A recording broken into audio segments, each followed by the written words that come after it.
If you think about it, we're all such copycats. I mean, like, there's no one to blame, but it's just in our nature.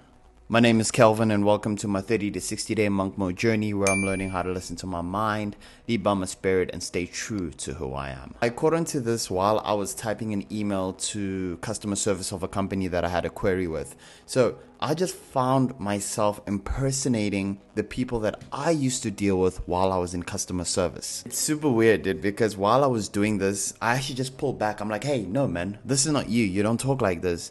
And I came across this phenomenon while I was studying Scientology. It's actually a term called valences. Just so that I do give you the right information, I just want to research valences and then I'll just give you a brief overview of what it means. The perfect definition of the valence, I did find it per Scientology, as it's a coined term by L. Ron Hubbard.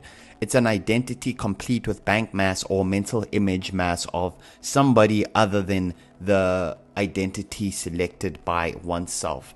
So basically, just to summarize this in a more understandable way, so a valence is basically an identity that is not yours, but that was adopted in a specific moment, and your unconscious mind kind of picked it up as, oh, this is a survival identity, so I can use this identity. It's like maybe if you've seen somebody in the shop and he was being ripped off of change, and then you saw him shout, he's like, no, give me my change right now, and the cashier actually gives him his change.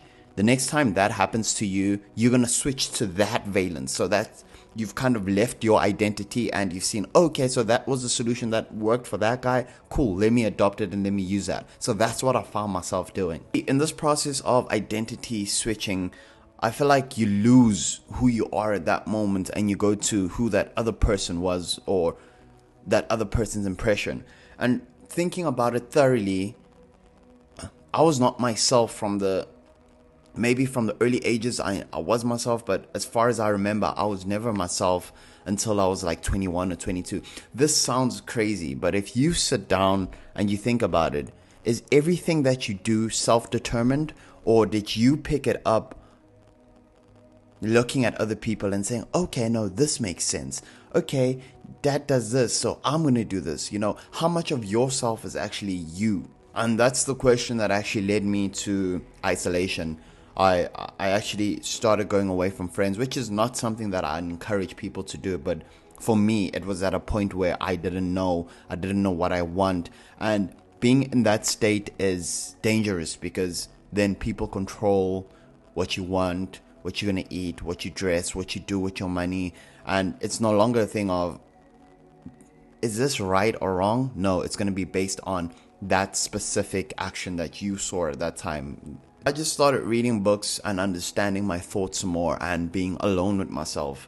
And this allowed me to accept the parts of myself, which we can mix with Carl Jung's shadow self, that I was running away from. Because the only reason why I adopted these different mannerisms, because I felt like I wasn't good enough. And the moment that you fix that shadow of yourself, then you realize that, you know what, there's more than one solution to a situation. So why do I need to react in the way that I saw in that time? You understand? It takes time to be able to pick up what you unconsciously do and what is not yours. But the more you do self-introspection is the more you start to pick up the parts of you that don't belong to you. And that's it. Today, I just want to encourage you to stay alone with yourself, take yourself seriously, and do some introspection. It doesn't have to be like 5 hours a day, but just do 15 to 20 minutes a day and just understand who you are and what makes you decide on certain things,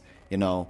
And by that, I feel like you'll be getting closer to be living as you, not as a shadow of other people or in other people's valences, because life becomes very depressing that way.